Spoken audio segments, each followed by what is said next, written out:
SK하이닉스 목표가 증권가들은 계속해서 올리고 있습니다. 최근에 KRX 반도체 지수 연고점에 다가섰고 그리고 내년 삼성전자와 하이닉스를 전망하는 그런 전망들도 좀 긍정적으로 많이 쏟아지고 있어요. 이러니까 더 불안합니다. 자, 신고가 랠리는 펼치는 하이닉스 지수 계속되는데요. 증권사들이 하이닉스의 목표가를 지금 나온 거를 보니까 여기 살짝 안 보이시죠? 키움, 유안타, 유진, KB 등등 흥국까지 목표 주가가 16만 원에서 17만 5천 원. 하이투자증권은 12만 5천 원 얘기를 했습니다. 최저가 12만 5천 원, 최고가 17만 5천 원, 평균적으로는 16만 원 정도를 보고 있는 것 같습니다. 자, 여쭤볼게요. 두 분한테. 지금 증권사 목표 주가 평균적으로 한 16 정도인데 내년에 하이닉스 16만 원 갈지 OX 한번 들어볼게요. 두 분은 어떻게 생각하시는지. 내년에요? 내년에. 내년에 왜요? 알겠습니다. 하나, 둘, 셋 들어주시죠. 오 들어주셨어요. 사실 16만 원도 네. 좀 보수적인 거 아닌가 이런 생각 들고 지금 13만 원에서 버티고 있는데 16만 원? 바로 하루 오르면 16만 원 아니에요? 그렇죠? 뭐 상가 한 방 가면 뭐 그럴 수도 있긴 한데. 망가죠 이거는. 자, 오케이. 왜 두 분이서 오를 들어주셨는지 그 근거를 한번 들어볼게요. 김태성 이사님부터. 일단 뭐 제가 이제 계속 강조드리고 있습니다만 결국 이제 시장에서 주가가 올라가는 것은 수급이 좀 픽을 해줘야 되거든요. 아무리 우리가 좋다고 떠든들 수급이 그러니까 돈이 들어오지 않으면 주가는 올라가지 않아요. 근데 이제 SK하이닉스를 비롯해서 삼성전자와 같은 지금 대형주 같은 경우에는 11월 말 그리고 12월 초로 들어오면서 시장에 약간의 이제 수급의 밸런스가 조금 깨졌던 상황에서도 대형주들임에도 불구하고 이제 픽을 좀 받았던 부분을 좀 곱씹어 본다라고 하면 일단 시세가 난 중소형 이 소부장 쪽보다는 저는 일단 대형주들이 더 강하게 좀 시세를 받고 있다라는 생각이 들어서 SK하이닉스는 13만 5천 원 여기만 이제 13만 5천 원대만 좀 돌파하게 된다라고 하면 순식간에 좀 시세가 나올 수 있다 생각이 들고 있고 삼성전자도 7만 3천 원이 이제 가장 두터운 좀 매물벽인 것 같더라고요. 이제 오늘도 계속 이 가격대를 돌파할 거냐 말 거냐 좀 간을 보고 있던 것 같은데 이 가격대만 좀 벗어나게 된다라고 하면 저는 굉장히 강한 시세에 낼 수 있다. 대신에 이제 삼성전자는 온디바이스 AI에 대한 모멘텀이 있고 SK하이닉스는 뭐 HBM에 대한 모멘텀이 있고 그리고 이제 빅테크 기업들 중에 또 AMD도 이제 이쪽에 HBM 우리나라 기업들에게서도 이제 받는다라는 이야기가 좀 있었기 때문에 뭐 누가 좋냐라기보다는 이 시장 자체가 우리가 생각한 것보다 한 번 더 커질 수 있다, 커진다라고 좀 생각을 하시면서 조금 길게 보셔도 괜찮지 않을까. 그리고 이제 반도체 소부장에 대해서 제가 부정적으로 얘기하는 것 같아서 다시 한번 정정을 드리면.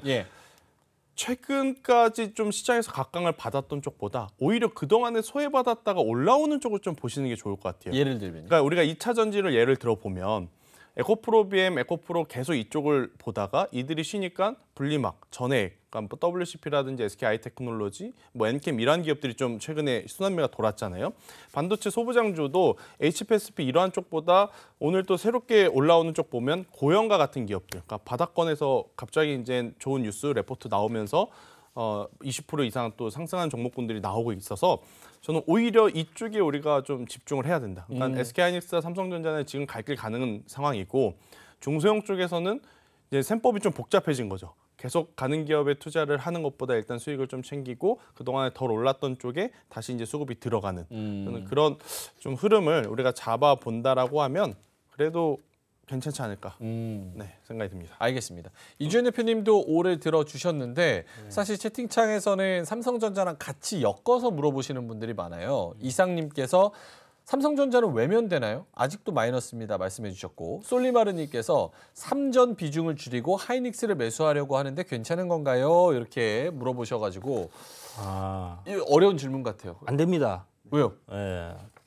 삼전을 팔지 말고 다른 거 손실 나는 걸 팔아서 하이닉스를 사고 삼전은 그냥 더 사세요. 그렇게 가야 됩니다. 근데 약간 양자택일의 좀 그런 고민도 되는 게 삼전 하이닉스 두 개를 사서 비중을 높게 가져가자니 둘이 어쨌든 겹치는 섹터고 좀 비슷하기도 하고 재료도 비슷하고.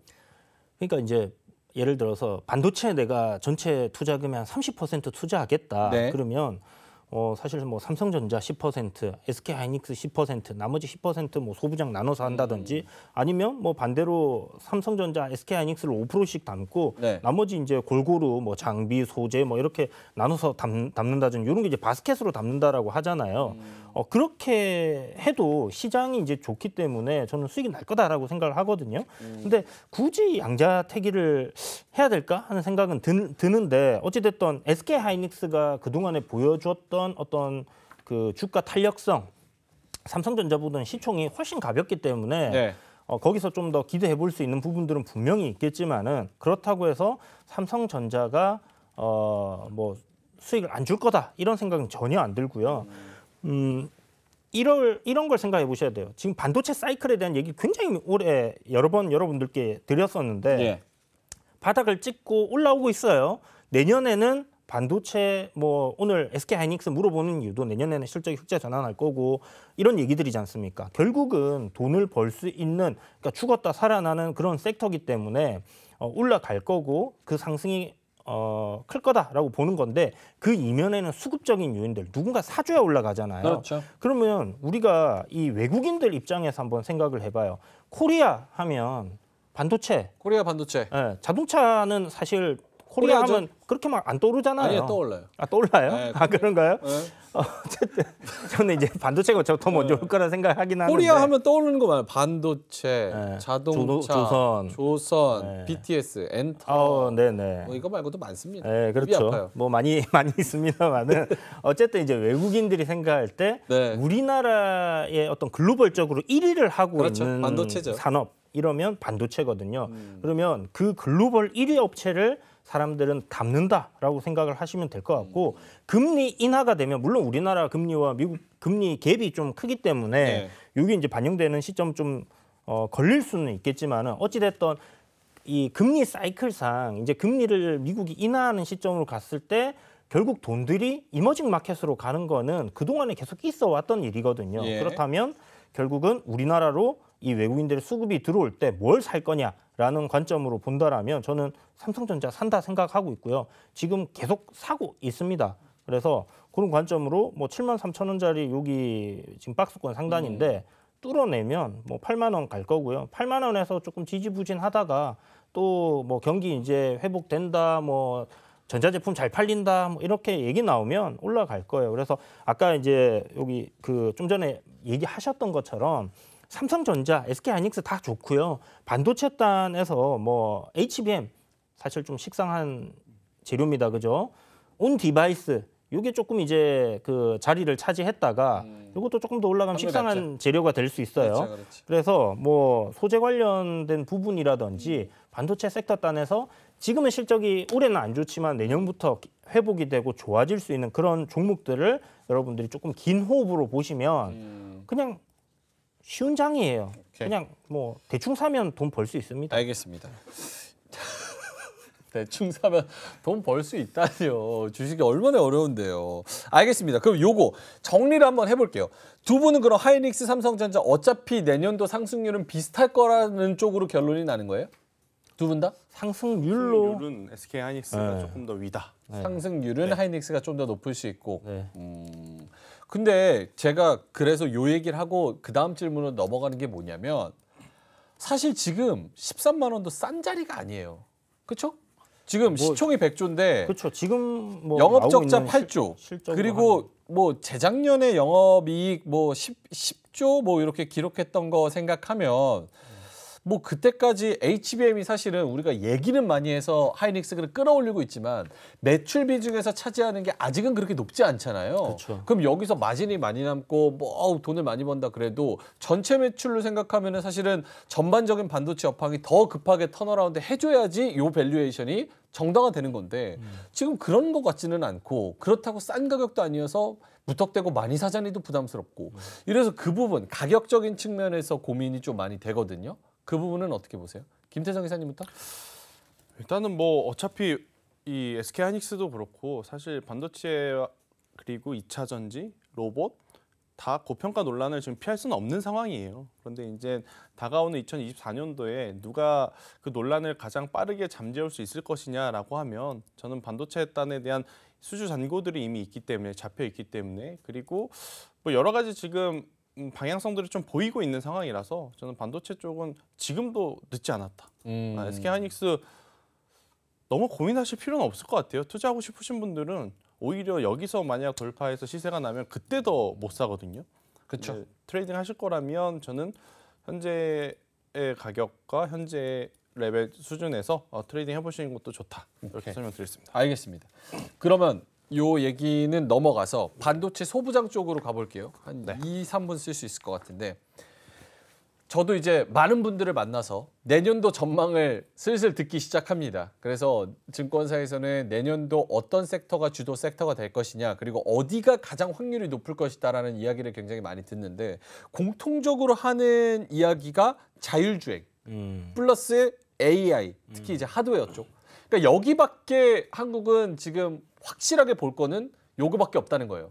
그렇게 생각하면 AI 하드웨어 하면은 반도체 중에서 이런 HBM 쪽 소부장 뭐 이런 쪽으로 많이 내년에도 흐름이 계속 이어진다라는 쪽으로 말씀을 하시는 것 같은데 이 반도체 소부장 쪽에서 지금 주가 위치랑 내년도 사업이 잘 될 거라는 그런 거를 같이 엮어서 좋게 볼 종목은 뭐가 있을까요? HBM 하고요. HBM도 괜찮고 아니면 반도체 그냥도 괜찮습니다. 해요. 네, 김태성 기자님. 사실 해요? 이 질문 좀 기다렸어요. 네. 제가 이제 앞서서 좀 힌트를 좀 드렸는데 너무 식상한 종목 말고 새롭게 좀 떠오르는 종목군들을 좀 봐야 될 것 같아서 좋습니다. 저는 고영이라고 하는 기업을 좀 말씀드리고 싶어요. 고영. WLP라 그래서 웨이퍼 레벨 패키지라고 하는 좀 기술을 가지고 지금 온디바이스 AI 혹은 HBM과 같은 반도체들의 이제 후공정 패키징단에서 검사 장비라고 좀 보시면 될 것 같아요. 결국에 이제 이쪽 수요가 늘어나게 된다라고 하면 당연히 누가 더 빠르게 누가 더 정확하게 검사하느냐 이게 이제 키포인트고 또 그걸 현실화하게 되면 생산 원가 자체도 지금 낮출 수 있고 수율성도 굉장히 또 높일 수 있는 부분이다 보니까 저는 이제 그동안에 시장에 널리 알려져 있는 기업들은 이제는 재료 노출이 다 되었다라는 생각이 들어요. 대신에 이제 새롭게 떠오르는 쪽 같은 경우에는 충분히 그들이 유지하고 있는 폭까지는 추가 상승할 가능성이 높다라는 생각이 들어서 저는 고영이라고 하는 기업을 오늘 레포트도 굉장히 좋게 나왔거든요. 이쪽을 보시는 것도 좋다 생각이 들고 있고 자율주행은 저는 사실 모르겠습니다. 그러니까 자율주행 관련해서는 저는 길게 보시기보다는 그 뉴스가 나올 때마다 저는 트레이딩을 하시는 게 맞다. 저는 자율주행은 거의 현실적으로 좀 어려운 부분들이 많지 않나. 지금 테슬라도 계속 자율주행 이야기를 하는데 계속 안 좋은 쪽으로긴 뉴스밖에 안 나오는 것 같아요. 예. 네, 뭐 법적으로도 그렇고 뭐 제도적인 부분도 그렇고 그래서 자율주행 쪽 관련해서 보시기보다는 결국 HBM과 온디바이스 AI 쪽으로 한번 바라보자라는 의견 드리겠습니다. 오늘 19% 올랐고 시간에서 또 상한가 같고 여기 변동성이 꽤 되네요. 10,000원에서 지금 뭐 3개월 1년 차트만 봐도 10,000원에서 18,000원 왔다 갔다 요 이슈가 있습니까?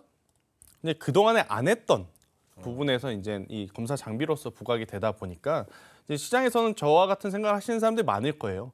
계속 이제 올라가는 종목을 지금 위치에서 다시 잡자니 조정이 너무 얕은 것 같고 그렇다고 안 사자니 SK하이닉스와 삼성전자는 갈 것 같고 그러면 덜 올랐던 쪽 대신에 재료가 확실한 쪽 이것을 좀 찾다 보니까 고영과 같은 기업이 좀 단기 수급이 좀 몰리는 상황.